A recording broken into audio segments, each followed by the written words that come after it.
Vamos ahora a Argentina, donde un tribunal resolvió enviar a una cárcel común al sacerdote Julio César Grassi, condenado por abuso de menores. La Iglesia Católica Australiana reveló que el 7% de los sacerdotes que trabajaron entre 1950 y 2010 han sido acusados de crímenes sexuales infantiles. Por primera vez irá a la cárcel en Estados Unidos un alto jerarca católico por encubrir a otro sacerdote que abusó sexualmente de un niño. Conmoción en España, 4 sacerdotes han sido arrestados bajo cargos de abuso sexual de menores en la ciudad de Granada. Lo que está ocurriendo en Mendoza con este escándalo en el Instituto Próbolo, donde hay 2 sacerdotes, un interno y 2 colaboradores detenidos por haber abusado sexualmente de chicos hipoacúsicos.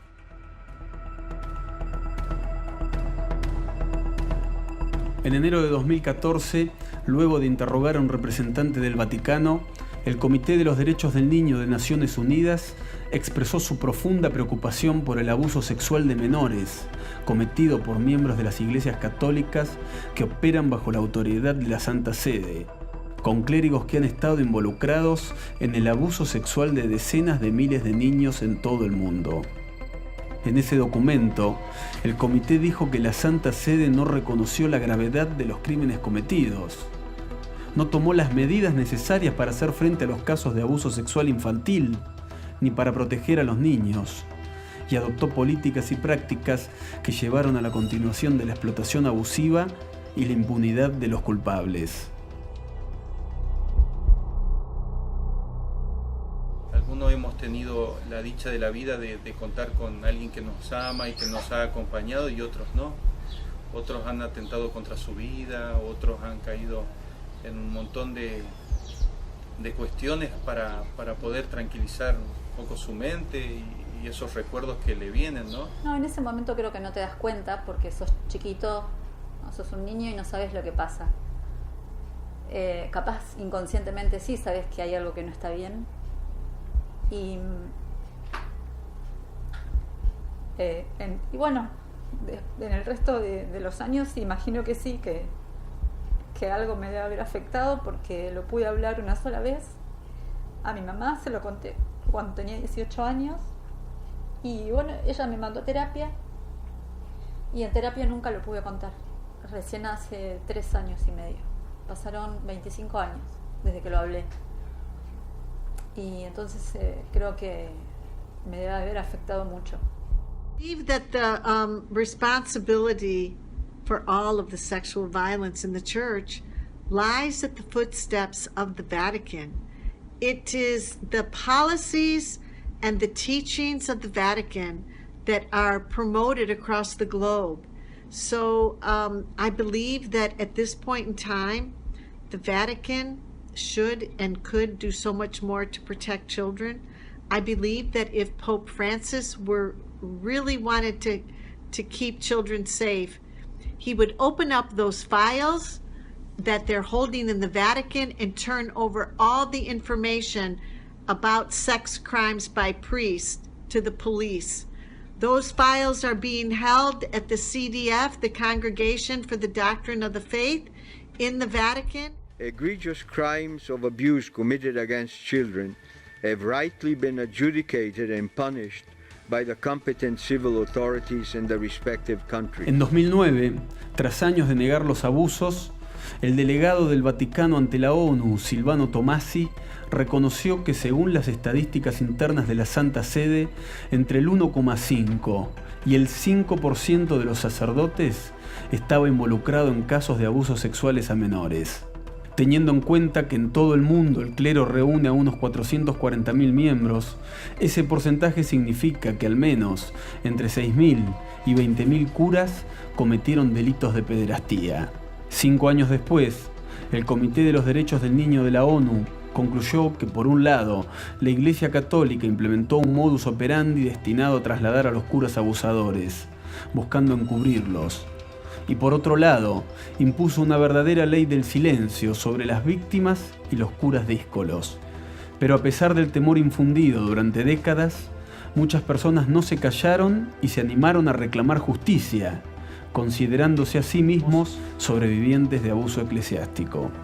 La innumerable aparición de casos en todo el mundo se convirtió en una bola de nieve que empujó a Benedicto XVI a dejar su trono y obligó a su sucesor, Francisco, a intentar mostrar públicamente cierta voluntad de cambio, aunque sin llegar siquiera a tomar las medidas básicas que las víctimas reclaman.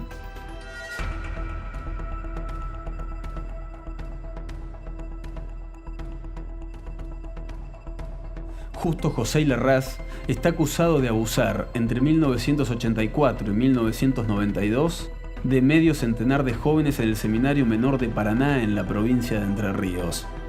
Su caso fue conocido públicamente 20 años después, en septiembre de 2012, a través de una serie de notas de la revista Análisis Digital de Paraná.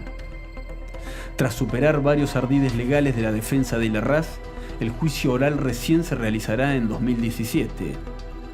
En febrero de 2016, ante un poder judicial demasiado lento y frente a las presiones del cardenal emérito Estanislao Karlich y del arzobispo de Paraná Juan Alberto Puigari, Fabián Schunk decidió romper el anonimato poniéndole voz y cuerpo a la denuncia. Yo lo decidí porque creo que muchos estaban dando la cara por nosotros. Somos 7 denunciantes y hay muchas víctimas. Muchos compañeros nuestros que han sido víctimas, que han declarado en la causa como testigos y no se han animado quizás a llevar adelante una denuncia. Yo me he animado a dar la cara, a hablar de frente a frente con el que sea, porque creo que forma parte de un proceso que tenemos que ir dando todos. Ricardo Jiménez fue arrestado en 1996 por abusar de 5 menores en la localidad de Magdalena, en la provincia de Buenos Aires. Y lo perdona a Dios, todo pecado. ¿Cuáles son sus pecados? Pero se arrepiente. ¿Cuáles son sus pecados? ¿Cuáles son sus pecados? Pecado que hubiese cometido. Enumérame 5. ¿No sabe o no quiere decirlo, Jiménez? ¿Mentir es un pecado? No quiere, es un pecado, está mintiendo. Yo digo que tengo pecado. ¿Cuáles son los pecados? La gente quiere saber cuáles son los pecados de un cura. Un año después, fue liberado por los jueces Raúl Delbez y Horacio Piombo, gracias a la mediación del arzobispo de La Plata, Carlos Galán. En 2013, Julieta Añasco lo denunció por los vejámenes que padeció durante la década del 80 en los campamentos que Jiménez organizaba. En junio de 2015, ella fue la primera argentina en participar de la Conferencia Internacional de la Red de Sobrevivientes de Abuso Eclesiástico en Washington. Él organizaba unos campamentos de verano a través de la iglesia en la localidad de Babio, en una estancia. Y bueno, yo tenía unas amiguitas que iban a la escuela y a través de ellas lo conocí. Y yo solamente fui a los campamentos, así que de mí particularmente abusaba en los campamentos de verano. Pero conozco otros casos donde también abusaba en la escuela, en el momento de la confesión, en la escuela, porque él daba clases de catecismo. Así que ahí, en la década del 80 yo tendría 7, 8 años más o menos. El momento de la confesión nos hacía hacer una fila, nenes, nenas, pasábamos de a uno y no, estoy segura que no era solamente a mí. Después cuando nos bañaba también, que no era necesario que él nos bañe porque habían chicas más grandes que nos cuidaban, ¿no? Nos íbamos cuidando con categorías. Y él se metía igual y bueno. Y después, cuando dormíamos también, era todas las noches escuchar el cierre y ya sabíamos, ya sabía que él venía. Y a veces yo me hacía la dormida y para que no venga hacia mí y lo veía que tocaba a otras nenas.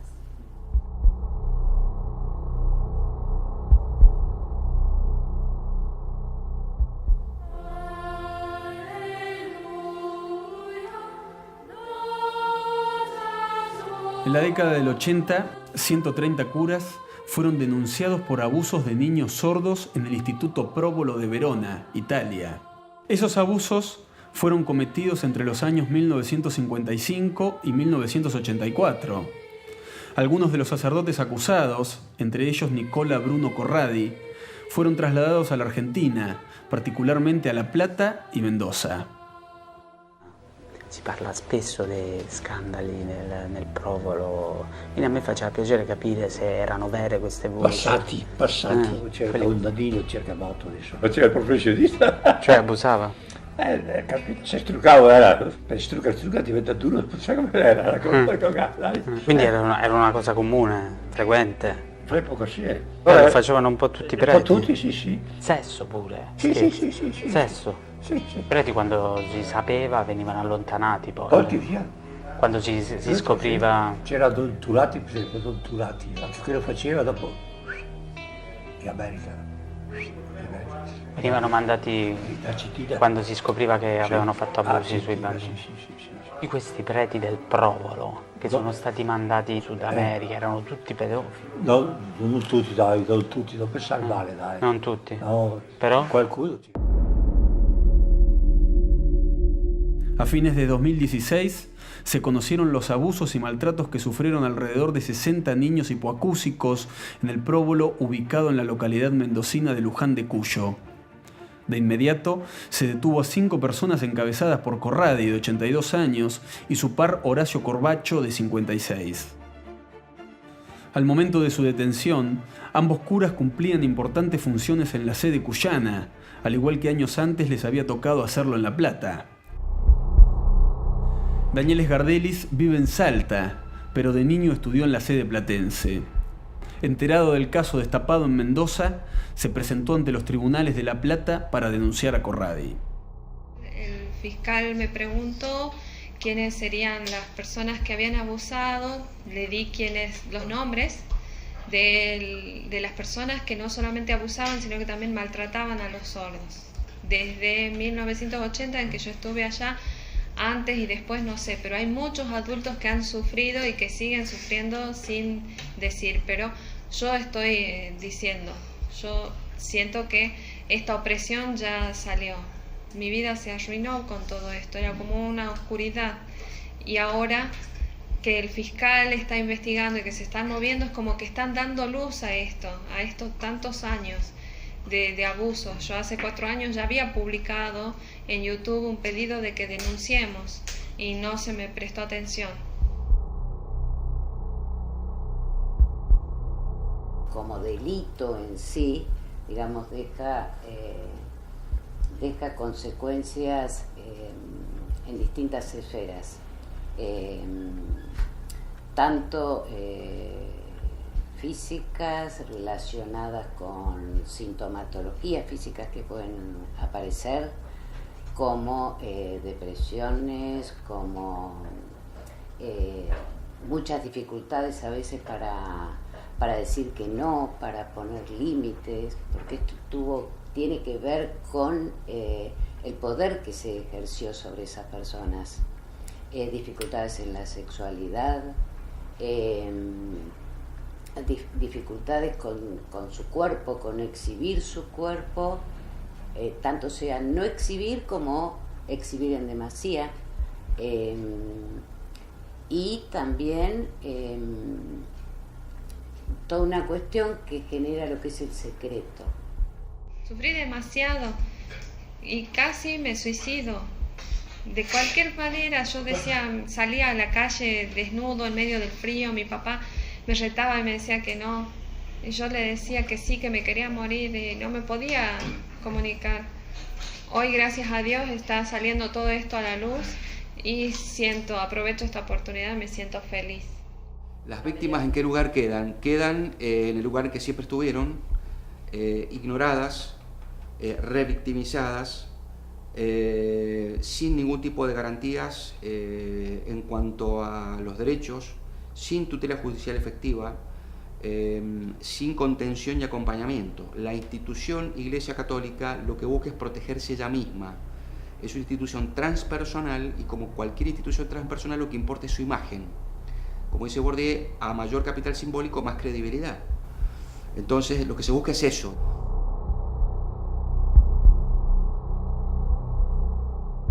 Yo hice una publicación en Facebook y muchos vieron esto y por privado se comunicaban y decían que era verdad lo que había pasado. por ahí ellos no saben escribir, no saben cómo comunicarse, entonces yo les dije, yo voy a ser el primero en denunciar. Se empezaron a comunicar muchos conmigo y yo les dije, vayan a la fiscalía, ahí pueden buscar intérpretes y denunciar. Ni bien lo recordé, fue increíble porque yo empecé a recordar y inmediatamente fue todo muy una vorágine que no paró. O sea, salió dentro de mí algo que no sabía que estaba. Yo nunca hice nunca fui a ninguna manifestación, nunca nada, y de repente empecé a averiguar y yo quería denunciar. Empecé a averiguar y todos me decían que la causa estaba prescripta. Y yo decía, no puede ser, porque ¿por qué? Si estaba segura que él viene abusando sistemáticamente de muchos niños, muchas generaciones. Y bueno, y ahí empezó la lucha. El proceso de afrontarlo, de darle la cara al problema y bueno, y ponerle un nombre, un rostro a esto que ha sido el dolor y el abuso y el ocultamiento, ¿no? Y además porque creo que detrás de mí también mis compañeros se ven reflejados en lo que yo digo y en mi palabra. Vemos cómo ese procedimiento de ocultar, de mantener toda la causa fuera del conocimiento de la justicia y de la gente corriente, ese era el mecanismo. Y luego, a pesar de ya tener esa trayectoria de lo que había ocurrido con el Arrás, vuelve a suceder lo mismo con el caso Moya y recientemente con el caso de Juan Diego. El procedimiento siempre es el mismo, tratar de negar, tratar de esconder, de disimular, de no asumir las responsabilidades, y bueno, se llega lógicamente a la instancia judicial y mediática, que son las que van poniendo luz a los temas estos. Realmente tiene algunos visos de lo que hemos conocido como plan sistemático en el genocidio que atravesamos, en los modos de operar, en cómo garantizar la impunidad, porque en realidad el objetivo final es garantizar la impunidad a partir de destrozar la vida de generaciones de niños y niñas, porque acá estamos hablando de 30, 40, 50 años de abusos sistemáticos de niños y niñas. Entonces, estamos hablando de destrozar la vida de niños y niñas durante generaciones. Y yo creo que ha sido una praxis que ya viene de hace muchos años, donde era lo habitual no querer reconocer la gravedad de los hechos, en el caso de los abusos. Entonces la praxis corriente era sacarlo del lugar, trasladarlo, creyendo que de esa manera se descomprimía la situación, y lógicamente el que incurría en estos delitos dejaba de hacerlo por el hecho de ya no estar en ese lugar. Entonces era la praxis habitual, sin duda que era una praxis totalmente sin ningún tipo de sentido, porque lógicamente quien abusaba en un lado seguía abusando en otro, las víctimas cambiaban, el lugar cambiaba, pero la metodología del que abusaba seguía siendo igual. Carly fue el ocultamiento del caso. Carly investigó internamente, llamó a las víctimas, llamó a testigos, cerró el caso, sancionó a Arrás, pero todo eso que investigó, todo eso que se averiguó, las denuncias que hubo, los casos de abuso, quedaron resguardados en el archivo secreto de la curia, en la iglesia. Tuvieron que ser las propias víctimas las que llevaron el caso a la justicia civil mucho tiempo después, y por eso fue la discusión respecto de si los delitos que se le imputan a Arrás están o no prescriptos. La justicia ha dictaminado que no están prescriptos y por eso se sigue con la investigación judicial. Pero el rol de Carly en este caso fue censurable, porque en algún momento estuvo el camino de la justicia y de aclarar qué fue lo que pasó y cuál fue la responsabilidad que tuvo la Iglesia en el ocultamiento de los casos de abuso. Y esto lo dijo el ex sacerdote mexicano Alberto Atié, que fue el que destapó, uno de los que destapó la olla del caso Marcial Maciel degollado, un gran abusador sexual protegido por Ratzinger y por Juan Pablo II. Dijo que hay tres sistemas de encubrimiento, recién lo hablábamos. Primero, o de responsabilidades internas de la Iglesia. Primero, el del sacerdote abusador. Segundo, el de la jerarquía, es decir, el obispo que lo encubre.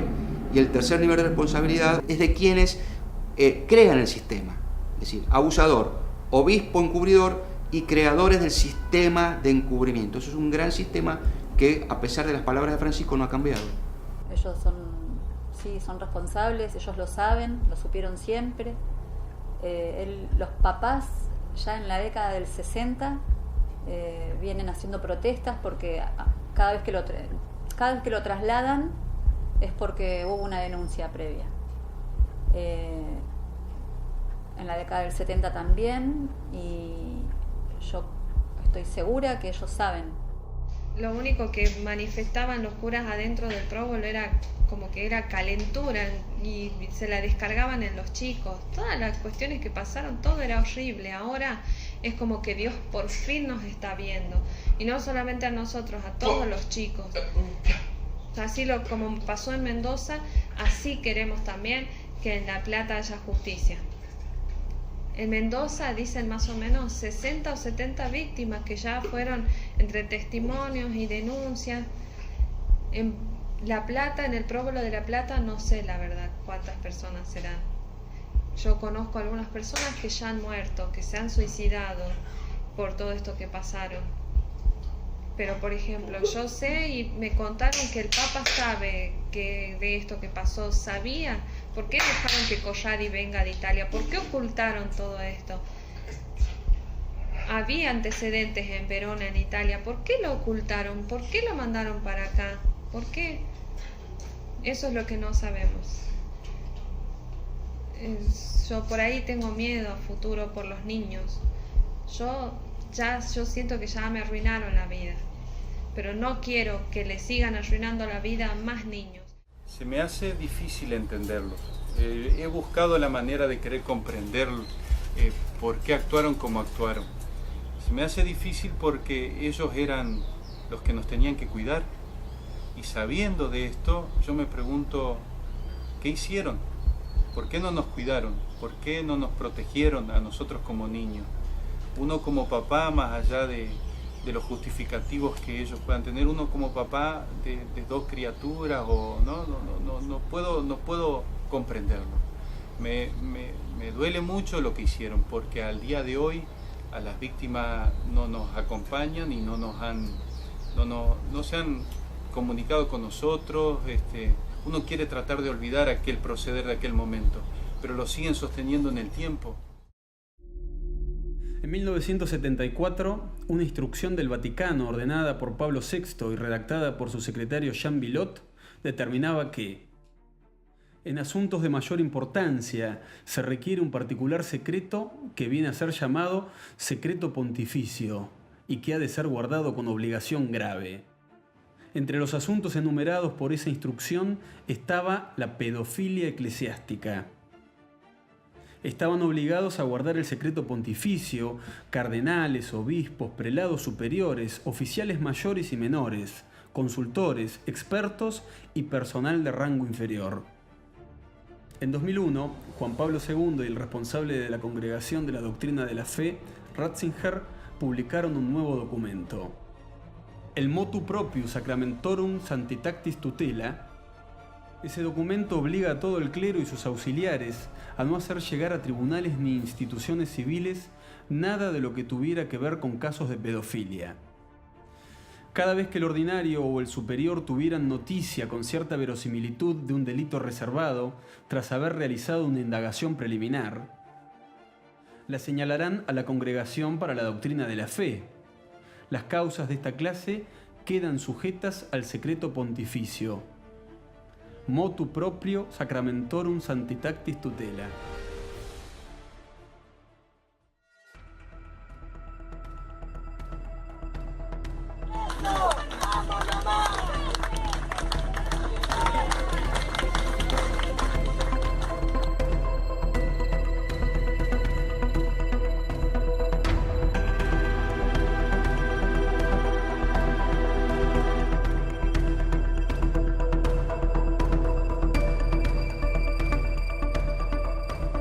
SNAP was created because the church officials were not helping me find healing.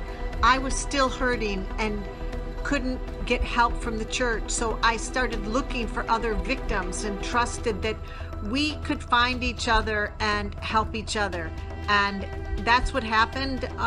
And that was my goal, but it actually really happened. And now over tens of thousands of victims have spoken up and come forward and are finding strength and hope from speaking with each other. A raíz de empezar a hacer pública mi denuncia y de las organizaciones sociales que me acompañaron en La Plata, empecé a ver todo un movimiento que yo no sabía que existía. Y entonces estuve un año prácticamente encerrada en mi casa, intentando buscar otras víctimas de Argentina, y después estuve encerrada pero con internet. Entonces busqué a víctimas de Argentina y empecé a buscar a otras víctimas del mundo, y así llegué a ella, buscándola. Ahí descubrí que estaba SNAP y que ella era la presidente, digamos, y tuvimos charlas vía Skype y la conocí y me enamoró. Su personalidad es muy humilde, es una mujer re sencilla y con las ideas muy claras. Hace 25 años que vienen trabajando con estos temas, luchando para exigir justicia y para que los curas vayan presos. Y me sentí muy bien recibida por ella. La estadounidense Barbara Blaine, que también fue víctima, escuchó y leyó centenares de casos desde 1988, cuando creó la Red de Sobrevivientes de Abuso Sexual Eclesiástico. Su recorrido fue expuesto al mundo a comienzos de 2016, cuando Spotlight recibió el Oscar a la mejor película. SNAP organiza anualmente en Washington una conferencia internacional, donde los distintos referentes exponen el avance de los casos de abusos en sus países de origen. En 2015, Julieta Añasco se convirtió en la primera argentina en participar. Según Blaine, solo en Estados Unidos, funcionarios católicos reconocieron que 100.000 niños y niñas fueron abusados por sacerdotes. Hasta 2016, unos 6.300 curas fueron acusados públicamente por esta causa. The movie Spotlight is telling a true story. That experience of the reporters in Boston digging and questioning and asking the deeper questions uncovered the truth. And approximately 8 or 9, maybe even 10% of the priests abused children in Boston. And according to the United States Conference of Catholic Bishops, about 6% of the priests in America have abused children. So I think that anytime there is an investigation, what we find is the same. A large percentage of children have been hurt.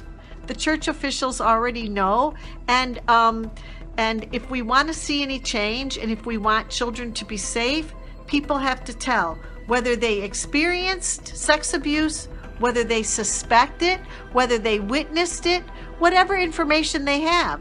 If an investigation were done in Argentina, and the reporters had full access to the information, I think that they would find the same types of things.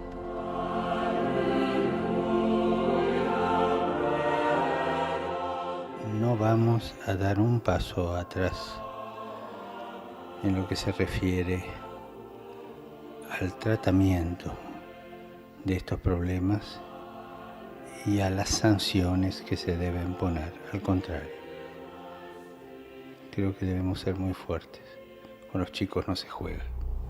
Realmente que cuando él asumió, nosotros teníamos muchas esperanzas, porque él conocía el caso puntual, como conocía muchos casos, los casos de otros chicos abusados a nivel nacional, ¿no? Que son muchos. Y sin embargo no pasó nada. Llevamos 5 años de lucha nosotros en la causa Hilarrá y no pasó nada. Hemos enviado muchas cartas con nuestros nombres, con nuestros teléfonos, con nuestra dirección, no pasó nada. Hemos enviado las denuncias por escrito, nunca hemos tenido una respuesta. Con el Papa Francisco no tuve ningún tipo de contacto. Le envié una carta en el año 2014, le llegó porque tengo el comprobante de que la recibieron. Después las abogadas estuvieron en el Vaticano y dejaron copias de mi denuncia, de nuestra denuncia, en la Secretaría del Vaticano. Fue sellada, entregada, pero tampoco te dan un recibo como que uno entregó algo. De todas maneras, el presidente del Tribunal Eclesiástico, Javier Fronza, me confirmó que la causa estaba en el Vaticano, que están investigando, que desde hace 20 años en realidad, ellos desde hace 20 años que están investigando, y que cuando tuviesen alguna digamos, respuesta, lo iban a hacer público. Las reformas tienen que ir por el camino trazado por 2 comisiones de la ONU, que ya les notificó a la Santa Sede cuáles deberían ser esas reformas. A ver, el comité que monitorea el cumplimiento de la Declaración de los Derechos del Niño y el comité que monitorea el cumplimiento de la Convención contra la Tortura, ambas le recomendaron a la Santa Sede: señores, modifiquen sus normas jurídicas internas, porque es el eje en donde engarza todo el sistema de protección y encubrimiento. If Pope Francis really wanted to protect children, I think he would fire the bishops who knowingly transfer a perpetrator priest. I think he would demand that all those priests who have abused a child even one time need to be removed from ministry forever. I think if he were sincere, he would reward the whistleblowers and those who have mustered the courage to speak out. Expreso mi dolor por los pecados y crímenes graves de abusos sexuales cometidos por el clero contra ustedes.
Un solo cura que abuse de un menor es suficiente para mover toda la estructura de la Iglesia y enfrentar el problema. It is only from the church officials that we can know the number of victims of abuse by priests. An expert speaking to the bishops in the Vatican, he's an expert, and he claimed that there must be at least 100,000 victims in the United States alone. So there must be hundreds of thousands of victims across the United States. In the organization of SNAP, over 22,000 have contacted this organization. Defender a los niños. Sí. Me desespera saber que los curas siguen sueltos, en libertad y cerca de niños. Esa es mi mayor lucha.